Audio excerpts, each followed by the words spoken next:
sa masang Pilipino.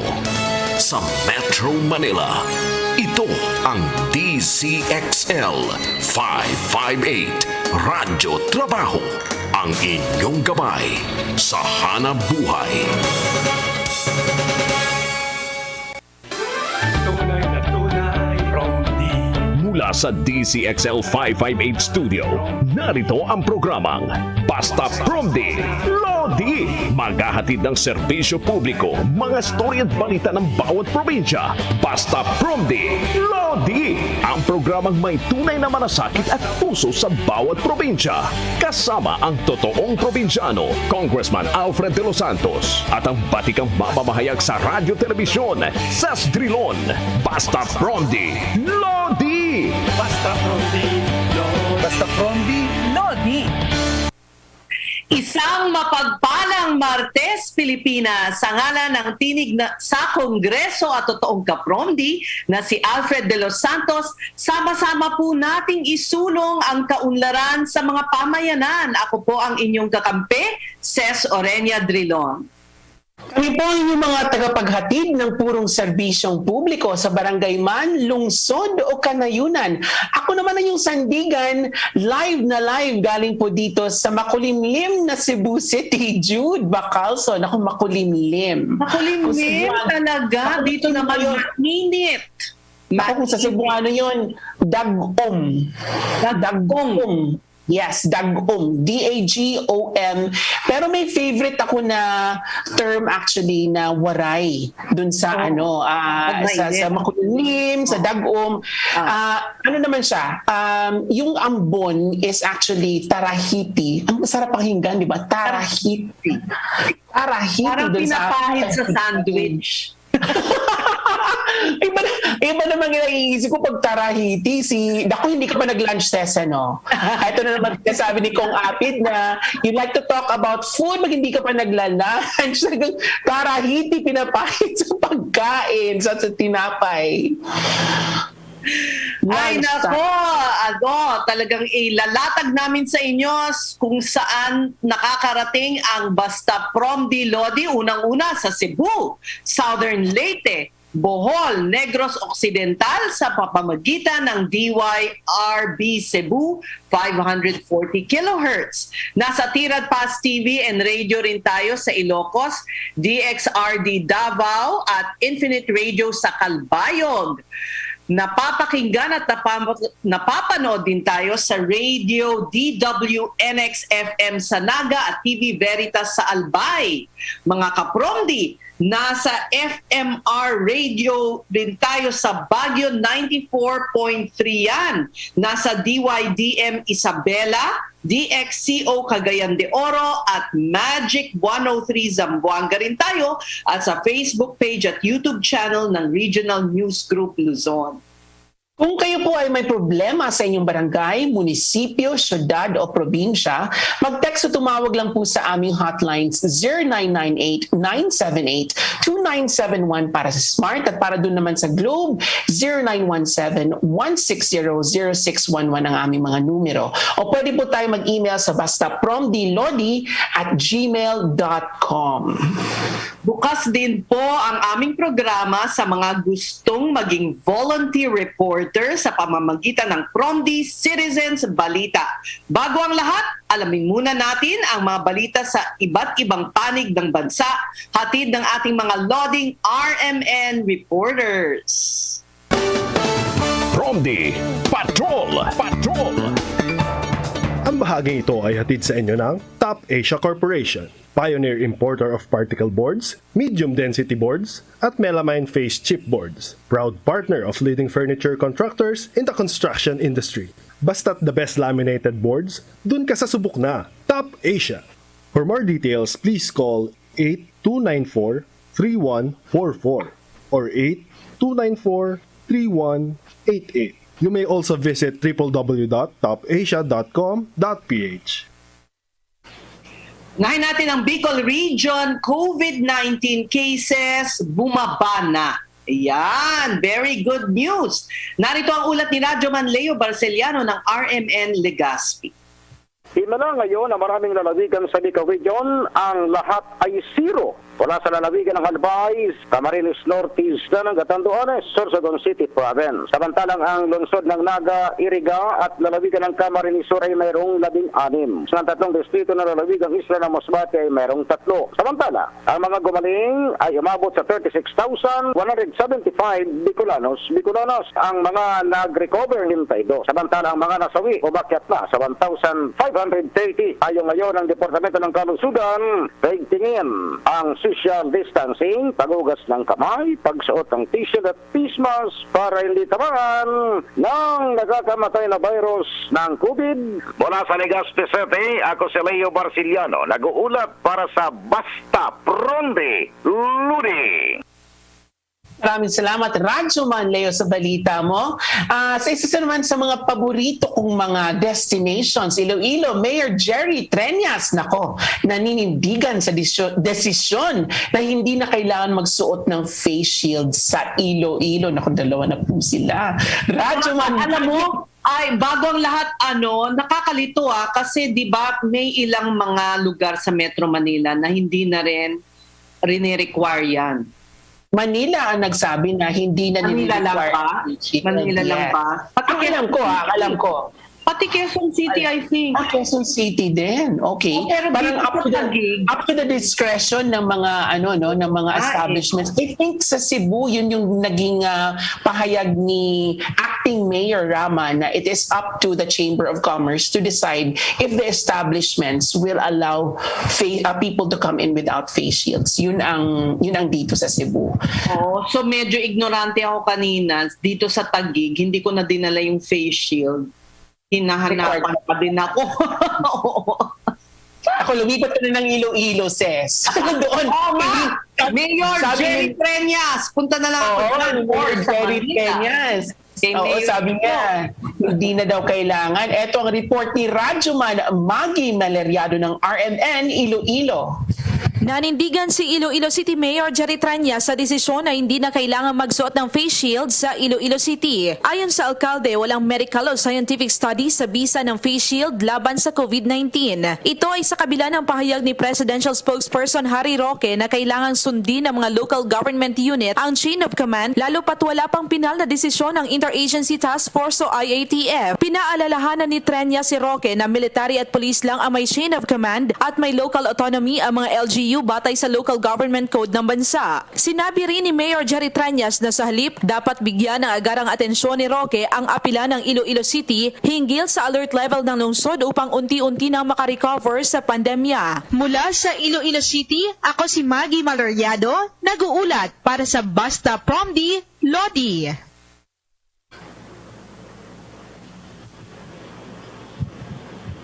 Ses, naka-mute ka, Ses. it's so 2021, Napaka 2021. You're on mute. Oo nga. May warning nga pala ang Malacanang laban sa mga mayor na hindi magpapatupad nito. Kaya naninindigan si Mayor Treñas. Good for you, Mayor! O ito naman, Davao tayo. Nako, skandalo to. Davao Information Officer inaming nasa party kung saan nasamsam ang 1.5 million na halaga ng party drugs. Oh no. Narito ang ulat ni Radyoman Renz Barbarona ng RMN Davao. Nagpalabas ng pahayag ang Davao City Information Officer na si Jeff Tupas tungkol sa pagdawit ng kanyang pangalan sa nangyaring buy-bust sa Davao de Oro noong Sabado kung saan mahigit kumulang 1.5 million pesos na party drugs ang nasamsam ng otoridad at 17 ang naaresto. Bandang alas 12 kaninang madaling araw, sinabi ni Tupas sa pamamagitan ng City Hall Reporters Group Chat na nakaalis na ito kasama kanyang boyfriend at isa pang kaibigan bago pa man nangyari ang raid sa beach resort. Anya, totoong naka-attend ito sa party pero nakabalik na ito sa Davao City na nangyari ang operasyon ng Philippine Drug Enforcement Agency PDEA-11 at National Bureau of Investigation SEMRO. Dagdag nito, maaga umano silang umalis dahil may trabaho pa ito kinaumagahan pero usap-usapan sa social media ito dahil Sabado ng gabi ginawa ang raid. So ngayon, patuloy na iniimbestigahan ng PDEA-11 ang insidente matapos din lumabas initial report na 14 sa 17 na aresto ay positibo sa ecstasy at iba pang illegal na droga. Mula sa Davao City, ako si Renz Barbarona, nag-uulat para sa Basta Promdi Lodi. Naku, maraming salamat, Renz. Parang excited tayo sa may follow-up yung balitang yun. Ito naman, good news, di ba? From intriga, pumunta naman tayo sa continuing good news na binibigay natin sa ating mga PROMD. Kaso ng COVID-19 sa Surigao del Norte, patuloy ang pagbaba. Mga nagpabakuna, dumarami naman. Siyempre, that's a 1-2 punch. Kung bumababa ang iyong cases ng COVID-19, that can probably be attributed to the fact na tumataas din ang mga nagpabakuna. At ang good news ni Radyoman Jojo Ferrol ng RMN Surigao. Bumaba na ang mga aktibong kaso sa COVID-19 sa Surigao del Norte.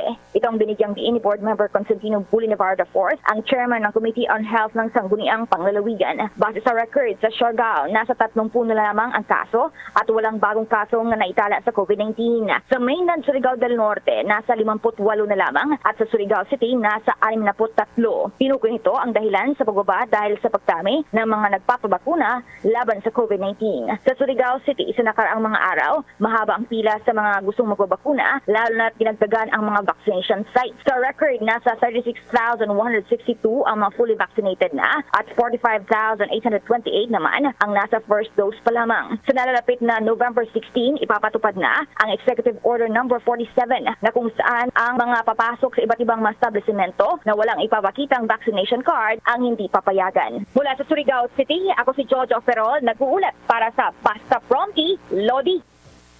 Alright, sa Cagayan de Oro naman, mahigit 12,000 kabataan nakarehistro na online para sa COVID-19 vaccination. Narito ang ulat ni Radyoman Analisa Reyes ng RMN Cagayan de Oro. Nasa mahigit 12,000 nga mga batang may edad 12 hanggang 17 anyos ang nakarehistro na online para sa vaccination laban sa COVID-19. Ito ang inhayag ni Dr. Ted Yu Jr., Medical Officer ng City Health Office sa press briefing ng City Hall kahapon. Ayon kay Dr. Yu, na nasa mahigit 2,000 na ang nabakunahan mula noong Oktubre 29 at 813 sa naturang bilang ang may comorbidities. Nilinaw ni Dr. Yu na sa ngayon wala pang walk-in service ang syudad para sa pediatric vaccination. Mula sa Cagayan de Oro City, ako si Annalisa Reyes, nag-uulat para sa Basta PROMD, Lodi.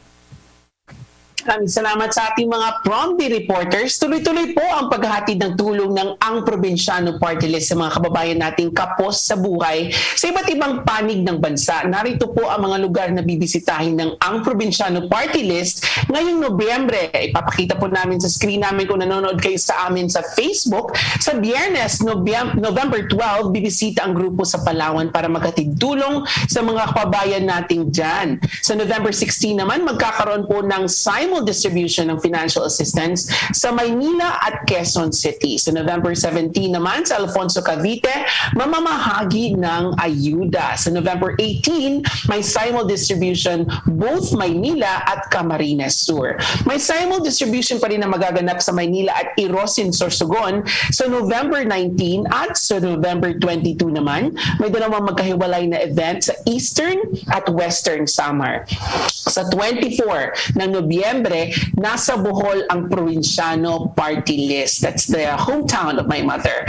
Sa 25, nasa Siquijor naman ang Probinsyano Party List. At sa huling linggo ng 1 ng Nobyembre, sa Cebu naman maghahatid ng tulong ang grupo, and I look forward to that. Samantala, narito naman po ang buong kaganapan sa isinagawang pagbisita ng Ang Probinsyano Party List sa San Pedro, Laguna para mamahagi ng educational assistance sa may 170 senior high students. Ayan, panoorin niyo po ito.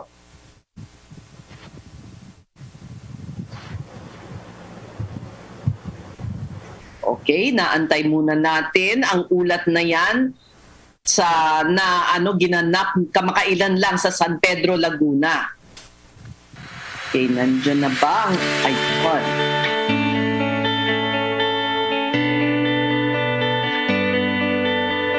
Ako po si Mac Gregor T. Santos. Ako po ay 17 years old. at kasalukuyang grade 12 sa San Pedro Recreation Center National High School. Yung mga magulang ko po, wala po silang trabaho ngayon. Dahil nga po pandemic, naghihirap po tayo ngayon, mahirap po kumuha ng pera.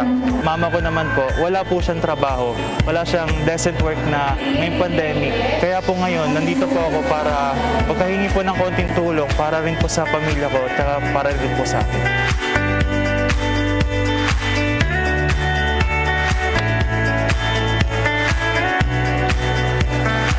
Nung grade 10 po ako, umistap po ako. Tapos, yun po, gawa po ng family financial po. Wala pong pambaon. Tapos, minsan po, wala din pong makain. Kaya po, no choice po. Trabaho po talaga. Tapos yung papa ko naman po, yung jeep po kasi po niya, nakikipasada lang po siya.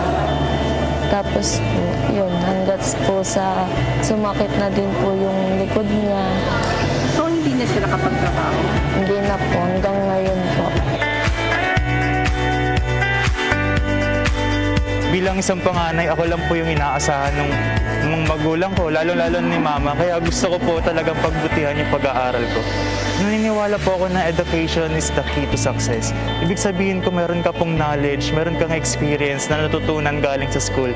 Ito po yung magdadala sa inyo sa matagumpay na buhay at para rin po makaahon sa kahirapan.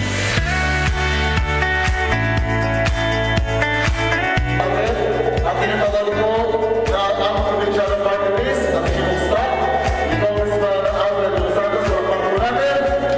Sir Edmo, Nakakaako kayo na kami sa ang provincial party list sa pagiging pagtulungan namin kay future Mayor Kevin Catapis ay patuloy na gagawa ng mga programa at magtatrabaho upang makapagbigay pa ng mas maraming programa para sa aming mga kababayan dito sa San Pedro. Talagang focus po talaga namin ay rural development. Pagpapaangat ng buhay ng mga aming kapwa-probinsyano, lalo na sa malalayong probinsya. So, ang focus po talaga namin for the longest time, for our 3 years, has been mga far-flung areas. So, mula po sa north hanggang Mindanao, covered po talaga namin yan. Napakadami ho ng aming mga programa na naayon sa panahon at para sa aming mga kapwa-probinsyano. Nariyan ho yung mga programa namin na nagbibigay kaming trabaho, lalo na sa mga nawalan ng trabaho. Nariyan ho yung mga programa namin nagbibigay kami ng negosyo para po sa kanilang pamilya. Tulad nga po ngayon, isa sa mga programa namin ito, nagbibigay kami ng educational assistance.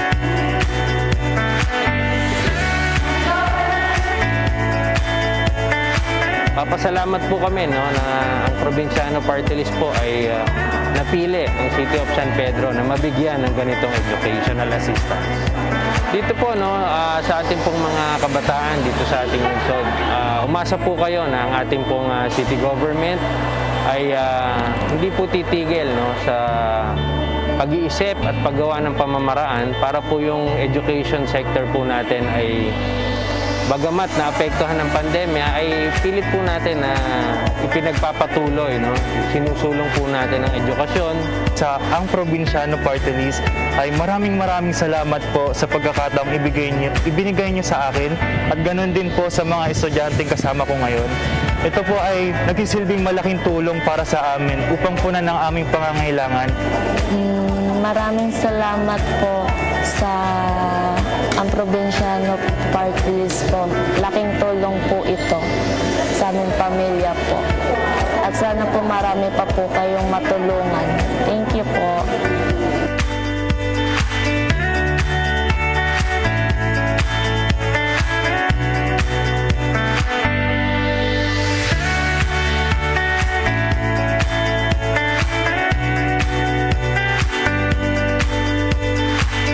Huwag po kayong mangamba.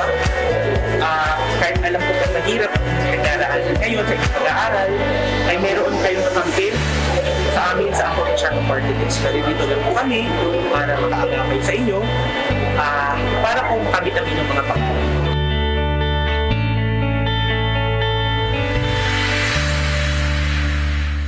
Galing! Ayan, sinisikap talaga ng buong puwersa ng ang probinsyano party list na maabot ang kasuluk-sulukan ng mga bayan at kanayunan para tumulong sa ating mga kababayan.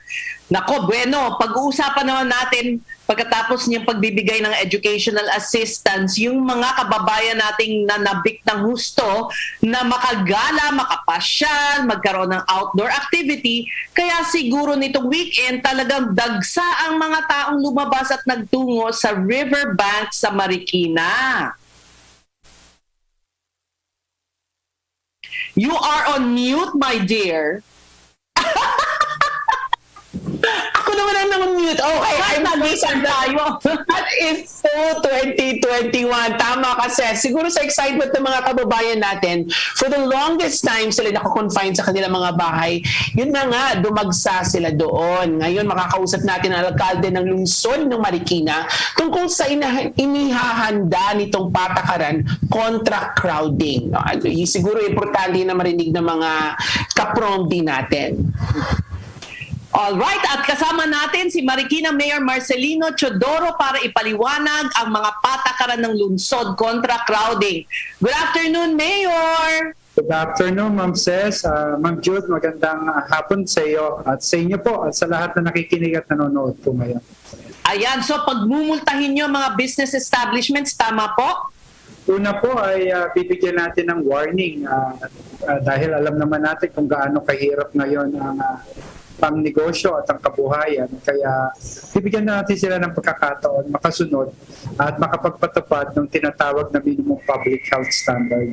Tinanggal yung age restriction on mobility, Ma'am Ses. Kaya marahil nakita natin nung nakaraang linggo, ang dumagsa ay pamilya, hindi lang ilan, kundi talagang buong pamilya at hindi lang mga taga-Marikina ang nagpunta doon sa nabanggit na lugar. At nagpunta rin yung mga taga-ibang bayan na katabi ng Marikina tulad ng Antipolo, Cainta, Pasig, o miskin na Quezon City ay meron. No?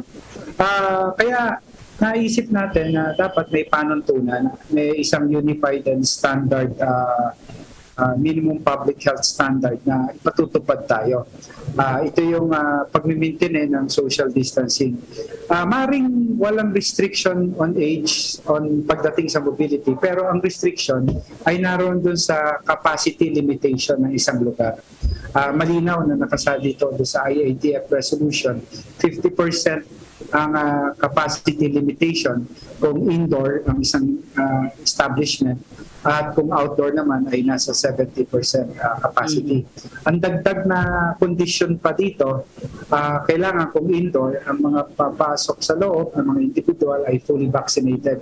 At kung below 18 years old naman, hindi naman kailangan na fully vaccinated basta may kasamang mga magulang o guardian. Kung nasa labas naman, inaasahan natin yung mga personnel o namamahala doon sa lugar na pinupuntahan ng mga tao tulad ng parke, playground o outdoor establishment ay fully vaccinated at 70% nga. Sa Marikina, hinihingi rin natin na kondisyon sa mga establishment ay yung magkaroon sila ng mga tinatawag na health and safety protocol officer para magpatupad nitong mga minimum public health standard. Maaaring may standard, kung wala namang papatupad, babaliwala din ito. At bahagi ng engineering control natin, Ma'am Ses, miski na open area to, kailangan merong lugar na doon lamang papasok ang mga tao at meron namang nilalabasan. At binibilang din yung tao na pumapasok at lumalabas para ma-maintain yung capacity na 70%. Okay. I guess, Mayor, hindi nyo na-anticipate rin ng lahat ng mga tao na ganyan talagang kasabik sa outdoors ang mga tao. Talagang parang nakawala sa hawla kung magamit natin yung term na yon. Alam mo, Ma'am Ses, nagbigay kami ng awareness doon sa mga taga-Marikina saka familiar naman sila doon sa mga regulation na meron tayo rito. Pag hindi namin inaasahan, dumagsa rin yung mga taong nanggaling sa ibang lugar. maaring hindi pamilyar doon sa mga regulations na meron tayong pinapatupad. Kaya nga napakahirap, naging mahirap yun doon sa mga para paliwanag doon sa mga taong galing sa ibang lugar kung ano yung mga pinatutupad natin dito ang panuntunan. Kaya kinausap namin mabuti yung mga may-ari ng establishments o yung mga namamahala doon sa mga nabanggit na lugar na yan para matulungan tayo ma-implement yung mga minimum public health standard natin. If you must be faulted at all, Mayor, dahil meron kayong magandang outdoor, park. Yun yung yun yung hinahanap ng tao kasi meron namang outdoor, wala namang mabiling pagkain. Yung ganun ba? Kayo meron kayong magandang, ayun na tuloy, dinayo. Tama, Ma'am Ses. Sa buong Metro Manila, itong sa Marikina ka lamang makakapaglakad, promenade sa tabing ilog, sariwa ang hangin, maluwag, merong mga bilihan ng mga pagkain. Inihanda namin talaga ito para sa mga taga Marikina, para nga dito sa pagbubukas na o pagde-de-escalate ng ng alert level natin. Ang hindi namin inasahan at hindi namin nabilang yung mga taga-ibang lugar na dadayo at dadagsa. Natuto kami dito. Kaya nga ngayon talagang nagtatalaga kami ngayon, every station may mga lugar kaming na kung saan may mga nagbabantay na mga tawag, hindi naman kapulisan sila pero sila ay health and safety protocol officer. Okay. So how many talaga can you accommodate at a certain time? Because in one time. Kasi pipigilan nyo, I'm sure kung kunyari nag-exceed na, di ba, yung 70% na yon. So, mga ilan po yan? Ilang libo po yan? Basic lang yung computation na ginagawa namin. For every 100 square meter area namin, ang inaalaw lang namin na tao sa lugar na yon ay 50% of that area. Ibig sabihin, isang tao ay nag-o-occupy ng 1 square meter. Then we have a social distance of 1 meter. Then for every 1 square meter,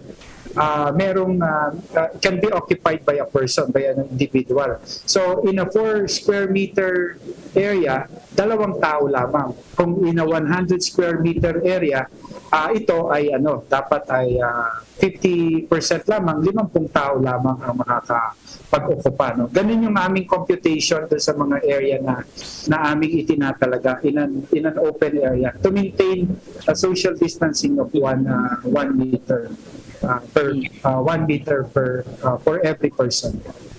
Will it come to a point when you will have to refuse entry kaya kung talagang dagsa ang tao? Ginagawa namin yun, Ma'am Ses. Kaya nga, ginagawa namin nung nasa alert level number 3 kami, alert level number 3, ginagawa namin doon sa area na yon. May mga area ng kinordon. Yun nga lang, napansin namin na meron ng compliance level, tumaas na yung compliance level, medyo ni-relax namin yung rule na yon dahil internal na nagko-comply na yung mga tao. Ito siguro talagang nasabik at nabalita na wala na yung age restriction, hindi katulad ng mga nakaraang araw o linggo na may age restriction. Kaya ngayon, yes, definitely we will decline any request of entry or hindi papapasukin ng ilang tao pansamantala hanggang puno pa yung area. Maaring makapasok sila, maghintay ng ilang sandali at para makapasok naman sila doon sa lugar na yun na pwede nilang puntahan o mabila ng mga kailangan nila.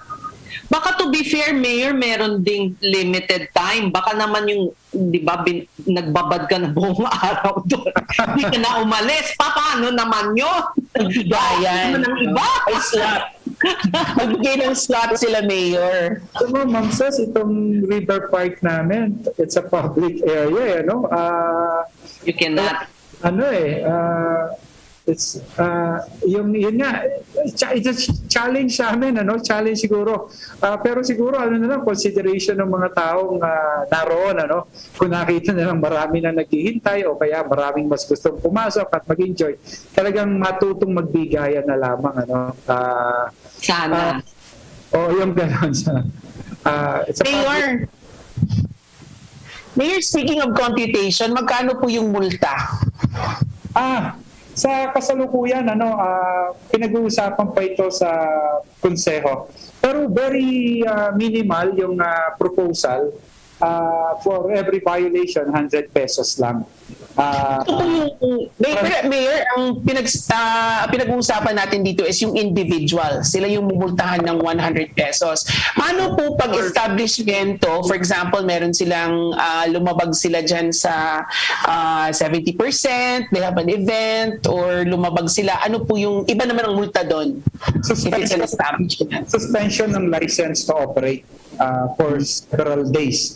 Kung talagang magiging ulit-ulit ang violation, maaaring maging multa nito ay yung cancellation ng kanilang license to operate o business license nila. Hindi magmulta lamang. Kaya, kung hindi ka susunod, talagang maapektuhan ka at magagambala ka sa iyong business. Pero bago magmulta, tulad na sinasabi ko, paulit-ulit, bibigyan natin sila ng warning muna o paalala as on their first offense. Pero kung nakita natin may wanton disregard o merong pagsasawalang bahala dun sa regulation natin, dun natin sila ma-penalize na. Tapos yes, napaka-maunawain ni Mayor kasi siyempre alam ko na matagal nang nakasarado yung mga establishments also, no? So hindi pinapatawan kaagad ng multa, merong warning. Oo, pero kung irresponsable naman, talagang karapat dapat. Meron pa akong isang gustong itanong sa inyo, Mayor, na nakakalito eh. Di ba suportado naman ng MMDA ang no more face shield? Tama po ba? Or is it still up to the LGU?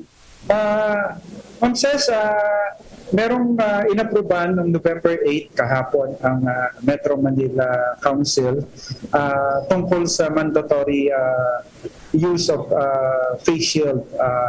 May tatlong condition na kailangan pang mag-face shield tayo. Ito ilalabas marahil i-public itong announcement na ito. Pero inapruba na ito ng Metro Manila Council na kung saan naroon ng mga mayors. Mga nasa critical areas o yung tinatawag nating high-risk area na lamang i-require yung face shield. Santo, yung mga healthcare facilities natin tulad ng mga ospital, mga treatment and quarantine facilities. Pangalawa, public transportation. I-require natin ng face shield. Pangatlo, ito yung dapat linawin pa pero ito yung naroon sa nasa MMC resolution, yung mga areas to be designated by the Department of Interior and Local Government. Ang halimbawa nito, yung mga area na hindi makapag-maintain ng at least 1 meter social distancing ng mga tao. Una, iyon. Pangalawa, yun sa mga tao mga lugar na may overcrowding o may congestion o yung mga lugar na may close contact. And in all other areas, Ma'am Ses, Ma'am Jude, wearing of face shield will be optional on the part of the individual. Ito yung nilalaman ng resolution ng Metro Manila Council na kung saan ang pagkakaunawa at ang agreement ng mga Metro Manila mayors ay ito yung magiging standard at unified guidelines natin on the use of the face shield. Good. Hindi pa lang lumalabas. Ma'am Ses, baka dito lang sa ating programa ko ganap. Nakascoop Yay! Nakascoop tayo! Galing kay Mayor. Kasi kanina, nabasa ko na yung pahayag na yan kanina lumabas ako, hinanapan pa rin ako ng face shield. Oops! Balik ako sa kotse. Totoo, Ma'am Ses, ang agreement nga ng mga mayors, hindi po pwedeng magkanya-kanya. Yes. Dahil pagkakaroon ng pagkalito sa bahagi ng mga tao, yung compliance ang maapektuhan natin. Kaya we decided unanimously na mag-adapt na ng unified and standard. Ayun, thank you very much, Mayor Marcy. Alam nyo kasi talagang what happened over the weekend just emphasizes the need for parks, more public parks talaga. Yan ang pangangailangan ng mga syudad natin dito. Kaso Marikina may maganda. Ayan tuloy.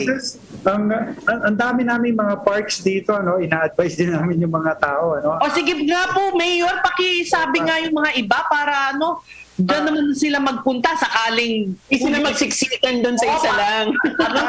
Fully booked na kumbaga ang riverbanks. O yung Marikina, yung mga hindi taga Marikina, mga non-Marikina residents, maaaring nga nakikita lang nila yung nasa Marikina Riverbank Center area.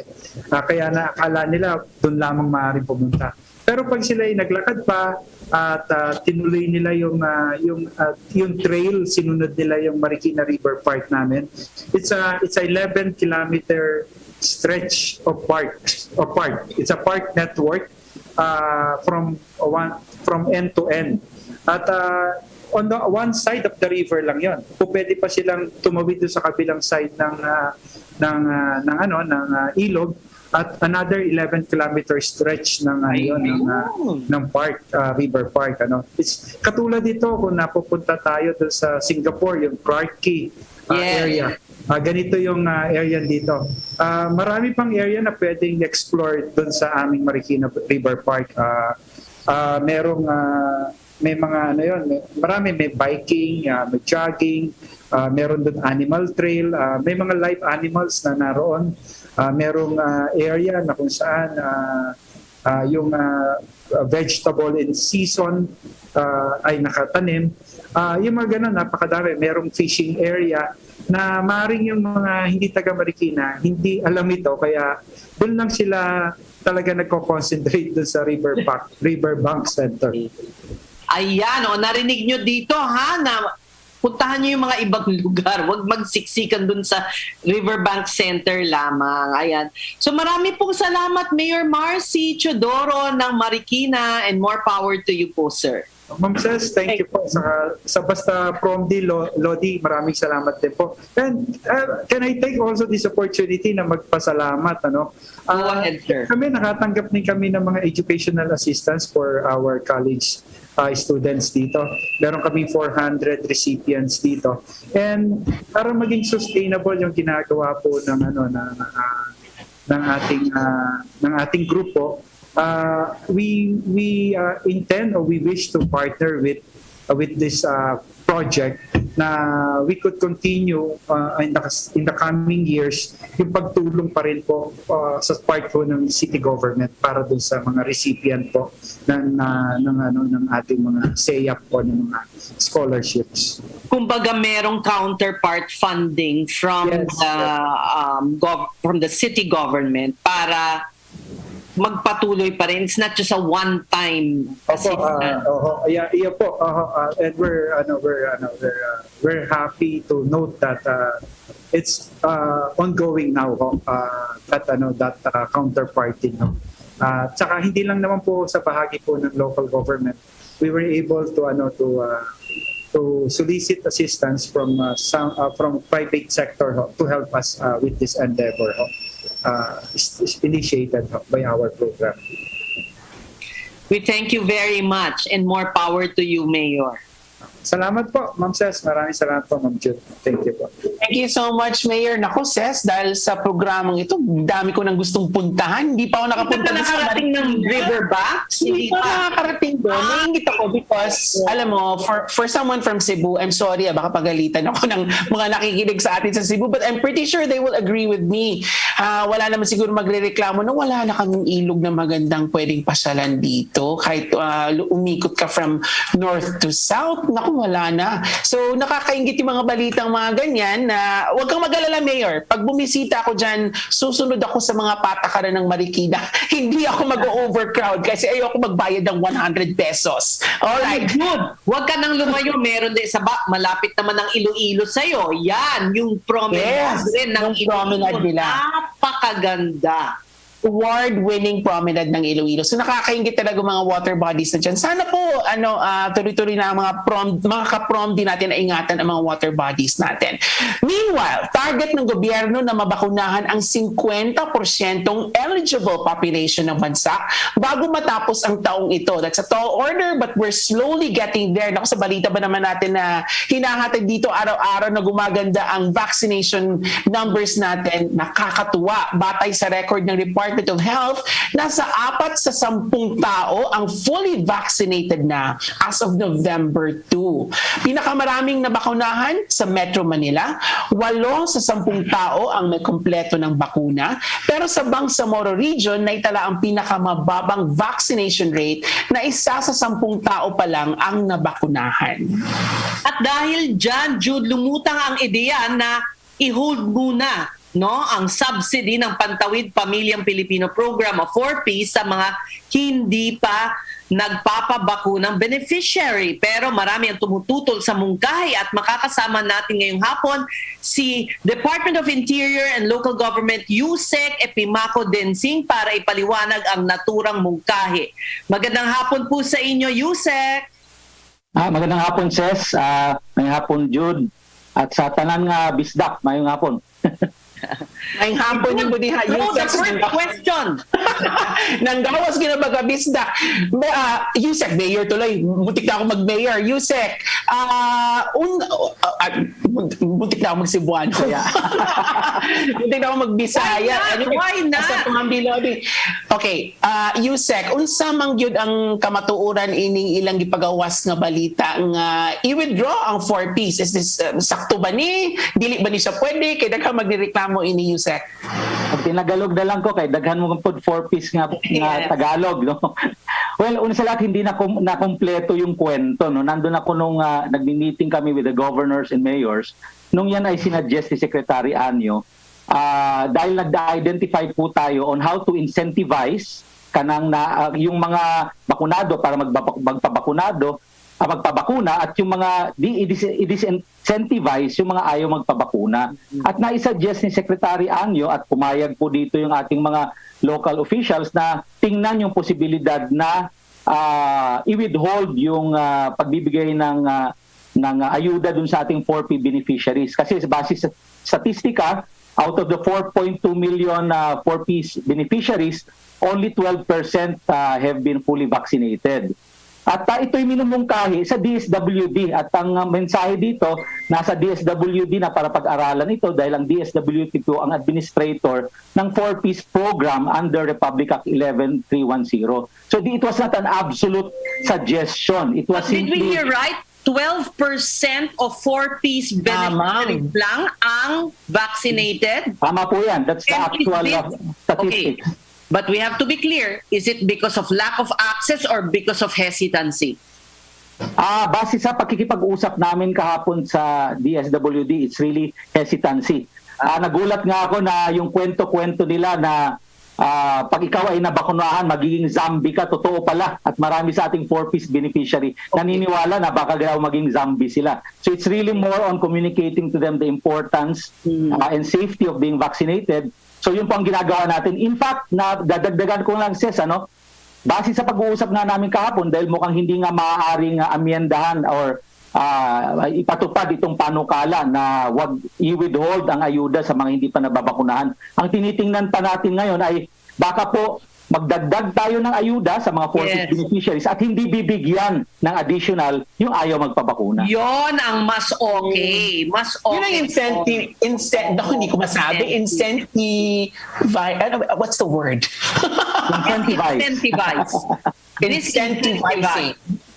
Parang bagong inventong word yun Saan mo makukuha yung pondo para doon, Yusek? Meron naman po tayong pondo para doon. Meron po sa DSWD. Not to mention na there's a specific provision under the 4Ps law na pag meron pong mga livelihood programs, ipaprioritize po yung ating mga 4Ps beneficiary. So, maaaring pwedeng i-withhold yan yung pagbaprioritize sa mga hindi pa nababakunahan. Yun, I was about to say maganda trabaho, di ba? Trabaho, hanap buhay, yun ang ibigay para mas lasting kesa ayuda, di ba sir? Parang Tama po. Doon naman sa batas natin, it's a 7-year period para lang ho sa inyong kaalaman. Dapat in 7 years makakagraduate ka na sa 4-piece program ng 4-piece. Okay. Actually, the intention kasi there is talagang parang basagin yung intergenerational poverty, di ba sir? Kasi yung parang pag mahirap ka, parang wala nang way na makaalpas ka. Kaya ito ang isang paraan, yung pagbibigay mismo ng pera. Pero sana in 7 years, parang masyado ring maikli yun.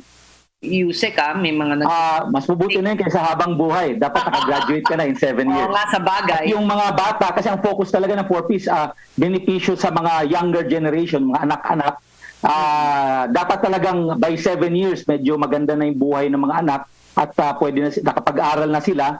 At ganun din, kaya nga hindi nakita ng DSWD na hindi pwedeng pumasok yung sa suggestion na i-withhold ang ayuda dahil nakafocus talaga ang ayuda para sa mga anak ng mga beneficiaries. Yeah, you can focus also on other things na for the children. Kunyari, may prioridad sila sa pagbabakuna. Pag hindi ba nagbibigay na ng bakuna sa mga bata, di ba sir? Tama po yun, pero again, ni-review namin yung batas, mukhang wala din ganung provision. It's just more on pagbibigay ng dagdag na incentive para dun sa magbabakuna at yun tinitingnan na namin. Yusek, I'm sure you're not the proper person to answer this kasi nasa DSWD na nga ang desisyon. Pero is there a time frame, especially for those sa mga 4Ps natin na nakikinig ngayon, kung kailan po lalabas ang desisyon na to, kung kailan nila malalaman that they will be incentivized with money para pabakuna sila? Is there a time frame for this, Yusek? Tama po. Kahapon lang naman namin yan napag-usapan with ASEC Glenda Relova of DSWD. Tinitingnan pa nila, of course, yung availability ng pondo ay napaka-importante. At pag ready na po sila at makakapagbigay ng incentive dun sa pagpapabakuna sa mahigit 3.5 million pa na hindi pa nababakunahan, i-announce na lang po yan ng DSWD. Ayun, mainit-init pa ang balita. Sir, is it your department also your area where, kasi nabanggit ni Mayor Marcy kanina ng Marikina na merong dun sa napag-usapan ng Metro Manila Council na ililift na, di ba, yung paggamit ng face shield. Pero meron doon nakalagay, in areas where the DILG specifies, kailangan pa din.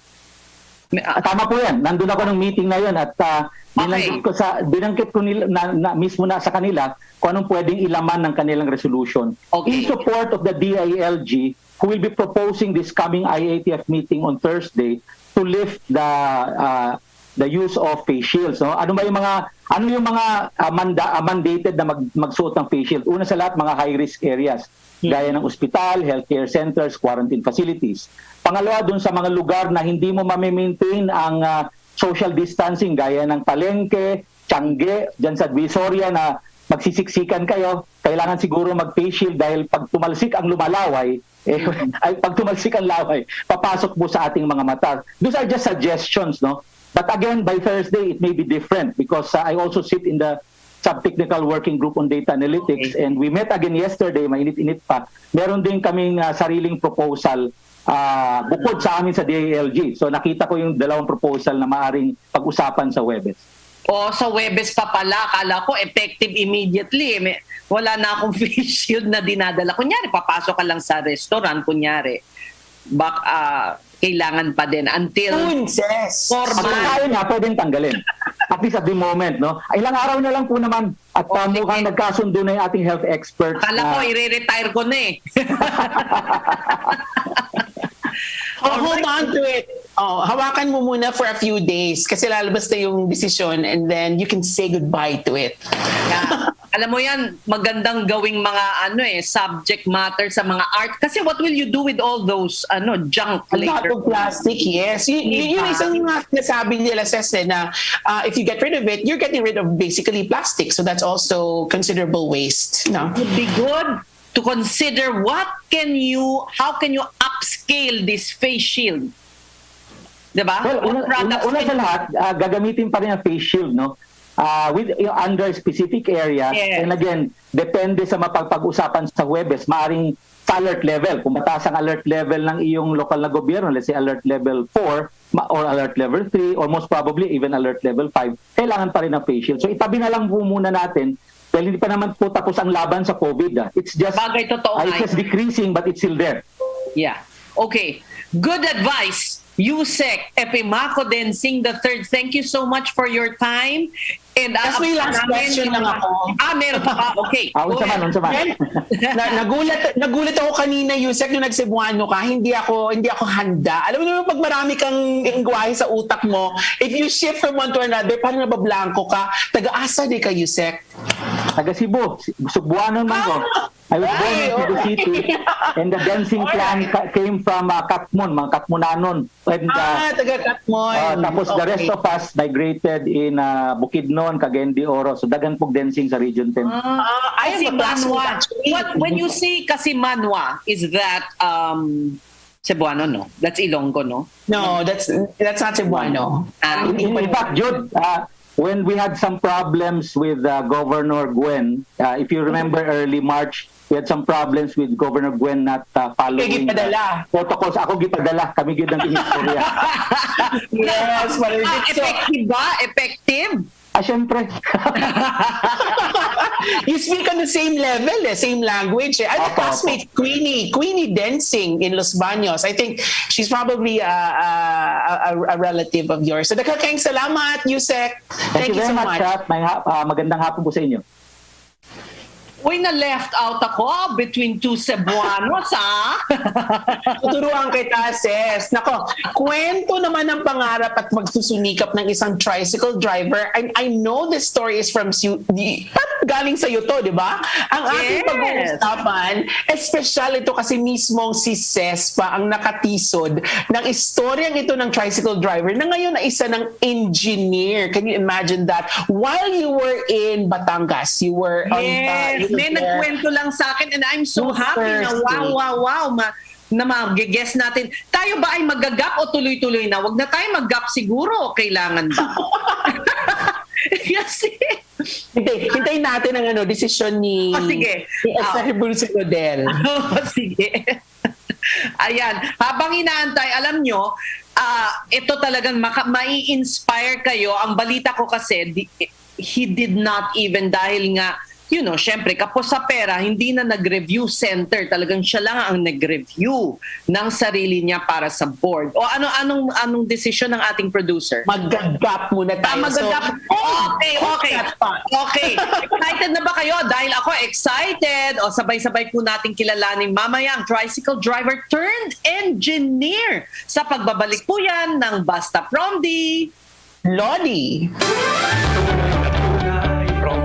Ang programang may tunay na malasakit at puso sa bawat probinsya. Basta Promdi Lodi! Sugar, creamer, coffee. Sugar, creamer, coffee. Bored at home? Counting 3-in-1s. Count 3 sets of Warrior 3 pose. 8, 9, 10. Maintain your yoga fitness even while on lockdown. Feel the surge at home. Work out with our celebrity coaches and join your favorite classes like yoga, high-intensity interval training, Zumba, and more. For more information, check out our Facebook page, Surge Lifestyle PH. I feel the surge at home. Ang bahaging ito ay hatid sa inyo ng Alphard Primecon Construction. Hanap po ba ay dekalidad na pabahay, kalsada, o anumang infrastruktura? Sa Alphard, siguradong dekalidad ang kagamitan at serbisyo. Alphard Primecon Construction. Kaagapay sa dekalidad na pag-asenso. Atin to! Malayo na rin ang ating narating sa pagpapagaling ng bayan. Huwag natin hayaang masayang ituloy ang laban. Tapang at malasakit, malalapitan kahit anong oras man. Kami inyong maaasahan, tapang at malasakit. Sa amin kayo kumapit, si Bongo at ang Pangulo. Kami ni Pangulong Duterte, patuloy po kaming magsiservisyo sa inyo. Dahil para po sa amin, ang serbisyo po sa tao ay serbisyo sa Diyos. Ating itutuloy ang pagbabago.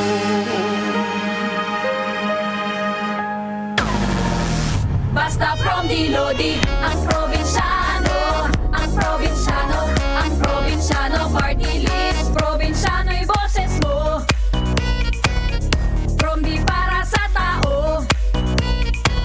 Marami siyang tinutulungan, handa kang ipaglaban, wala siyang uurungan, tunay na kaibigan. Ang probinsyano, yan ang boses ng Pilipino. Ang probinsyano, idol ko. Basta Promdi Lodi, ang probinsyano, ang probinsyano, ang probinsyano party list. Basta Promdi Lodi, ang probinsyano, ang probinsyano, ang probinsyano party list.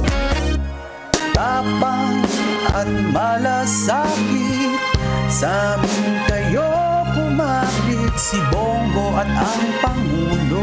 Kami ni Pangulong Duterte, patuloy po kaming magsiservisyo sa inyo. Dahil para po sa amin, ang serbisyo po sa tao ay serbisyo sa Diyos. Ating itutuloy ang pagbabago.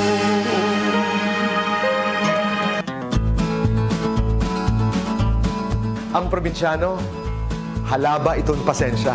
Kay waray man instant ha probinsya. Ang probinsyano, mababaw ang kaligayahan, makalanghap lang ng sariwang hangin, at makakain ng lutong amin. Ang probinsyano ay laging proud sa aming pinanggalingan.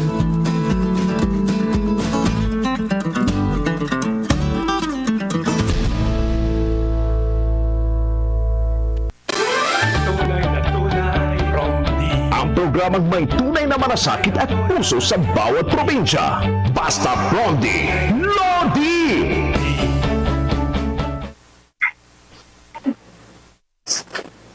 Walang imposible sa pangarap. Para maabot ito, kailangan na ng pagsisikap at determinasyon. Ito ang formula nitong dating tricycle driver na dahil sa kanyang pagtsatsaga sa pamamasada, naabot niya ang pangarap na maging inhinyero. Tama! Kaya naman nararapat lamang na saluduhan natin si Engineer Arnold Lotino at kasama natin siya ngayon para ipasa ang kanyang good vibes sa mga kapromdi natin. Wow, palakpakan, magandang hapon sa iyo, Engineer. Kamusta na po kayo? Magandang hapon po, Ma'am Sestrelon and Ma'am Jude Bacalso. Nasaan Anilaw ka ngayon? Hello po. Nasaan Anilaw ka ngayon? Apo, nandito po sa aming bahay po. Ayan, nako, kasi sa Anilaw ko nabalitaan ang iyong major achievement. Ilang taon ka na bang inhinyero, Mr. Lotino? Since 2016 po, almost 6 years po. Almost 6 years. At ganong katagal mong pinag-aralan yung pagiging inhinyero habang ikaw ay namamasada? Bale, gumraduate po ako 2015. Almost 5.5 years po, plus 1 year for leave po. So talagang nagawa mo in time, hindi ka nag-evening class. Paano mo nagawa iyon? Kwento mo yung routine mo noon. Wow, ito ba yung mga bahay na gawa mo? Wow, wow, wow! Talaga naman, ang ganda! Ito yung mga bahay sa Anilaw ba? Mga bahay bakasyunan? Yung iba po dyan, proposal. Tapos yung iba po dyan, natapos ko na po. At alam mo, Jude, balita ko, ang misis mo ay arkitekto na rin. Yes po. Gagraduate po siya ngayong November 12 po. November 12! Ang galing naman ang timing natin! Na-inspired ka niyo? Thank you po, thank you po. That's a great husband and wife team, Jude, sa tingin mo? Oh, civil engineer and architect. Naku, makakanegosyo na kayo niyan. Kasi, tama ba, civil engineer, di ba, Arnold? Yes po, ma'am. Yes po. You're a civil engineer? Question, nung habang nag-aaral ka, namamasada ka? Or nag-iipon ka nung namamasada ka tapos nag-aaral ka? Sabay ba ito? Sabay po, ma'am. Opo, yes po. Tuwing weekends po, nagtatricycle po ako para pandagdag po siya sa weekly allowance kasi noon po ay talagang hirap na hirap po eh. Tapos pag walang pasok, sumasideline din po ako sa pasada. Tapos nitong pahuli, hindi naman siyempre po araw-araw na ang pasok dahil konti na subject. Yung nakakapagpasada naman po. Saan ka naman nag-aaral, Arnold? Batangas State University po. Oh, okay. State University. Maganda yung pag may ganyang educational access yung mga ka-prom din natin, Ses, di ba? So, meaning, kung State University, fully subsidized ka or may tuition ka pa rin? May tuition po. Isang taon lang yata po ako na libre dahil po sumasali ako dun sa mga program ng school, yung mga folkloric po, para makabawas. Talaga? Folkloric? Ano yun? Yun po yung nagtatanghal po ng mga folkloric dance po. Ay, ang galing! So pag nagtatanghal ka ng folkloric dance, may libre.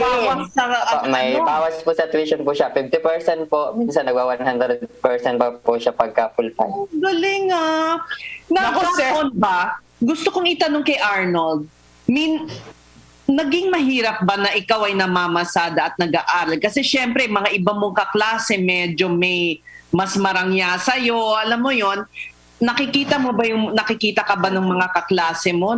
Nakukutya ka ba or paano? Naging challenge ba yon? Sa kulay lang po. Sa kulay lang po. Kulay niya. Sunod po siya.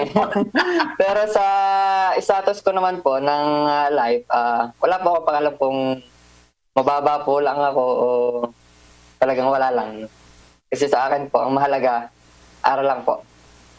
Matapos very good. Ganyan ang attitude. Kasi alam mo, yung parang hindi mo ikinahihiya na kailangan mong kumayod para magbayad ng tuition, yung siguro yung iba baka may sarili pang mga sasakyan ganun, tapos ikaw namamasada, hindi yun naging balakid sa'yo, parang ganon. Opo. Ses at Arnold, may bad news at good news ako sa inyo kasi overtime na tayo. Yun ang overtime na? Napapasarap ang kwentuhan.